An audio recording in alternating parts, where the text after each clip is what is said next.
మీషో నుంచి light weight పట్టు sorry అయితే ఒకటి ఆర్డర్ ప్లేస్ చేశాను. ఇది అయితే హల్దీ ఫంక్షన్స్కి అయితే పర్ఫెక్ట్గా అయితే ఉంటుంది. కలర్ కాంబినేషన్ అయితే అంత బాగుంది. మరి చూడండి, ఎల్లో అండ్ పింక్ కలర్ కాంబినేషన్లో అయితే వచ్చింది. ఇది ఫ్యాబ్రిక్ అయితే బెనారసి సాఫ్ట్ సిల్క్ అనమాట. ఎవరైనా సరే చాలా ఈజీగా అయితే వేర్ చేసేయచ్చు. చాలా చాలా లైట్ వెయిట్ అయితే ఉంటుంది. ఏ సీజన్కైనా పర్ఫెక్ట్గా అయితే ఉంటుంది. మెయిన్గా సమ్మర్ సీజన్కి అయితే పర్ఫెక్ట్గా అయితే ఉంటుంది. చాలా ఫాస్ట్గా డ్రాప్ చేసుకోవచ్చు. కొంచెం కూడా ఇరిటేషన్ లేకుండా లైట్ వెయిట్ ఉంది కదా, సో చాలా కంఫర్ట్గా అయితే ఉంటుంది. దీని బ్లౌజ్ పీస్ చూసుకుంటే పింక్లో బ్రొకాడ్లో అయితే ఇచ్చేసారు. ఏ ఏజ్ వాళ్ళకన్నా కానీ చాలా బాగుంటుంది ఫ్రెండ్స్. మన స్టైల్లో మనం డ్రాప్ చేసుకునే మనం వేర్ చేస్తే లుక్ అయితే చాలా బాగుంటుంది.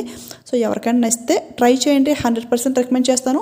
దీని స్టెప్స్ కూడా చాలా బాగా అయితే వస్తున్నాయి. చూడండి, కొంచెం కూడా అంటే ఐరన్ చేసే అవసరం అయితే లేదు. జస్ట్ హ్యాండ్తో ఈ విధంగా రఫ్ చేసుకుంటే ఫ్లాట్గా అయితే వచ్చేస్తున్నాయి. ఇక ఈ సారీ ప్రైస్ చూసుకుంటే 760కి అయితే వస్తుంది. ఇందులో ఇది ఒక కలర్ మాత్రం అవైలబుల్ అయితే ఉంది. దీని ఫుల్ వీడియో లింక్ మీకు స్క్రీన్ పైన నా ఛానల్ నేమ్ కింద ఏరో సింబల్ అయితే ఉంటుంది. సో నచ్చితే ఫుల్ వీడియో చూసేయండి. Thank you for watching.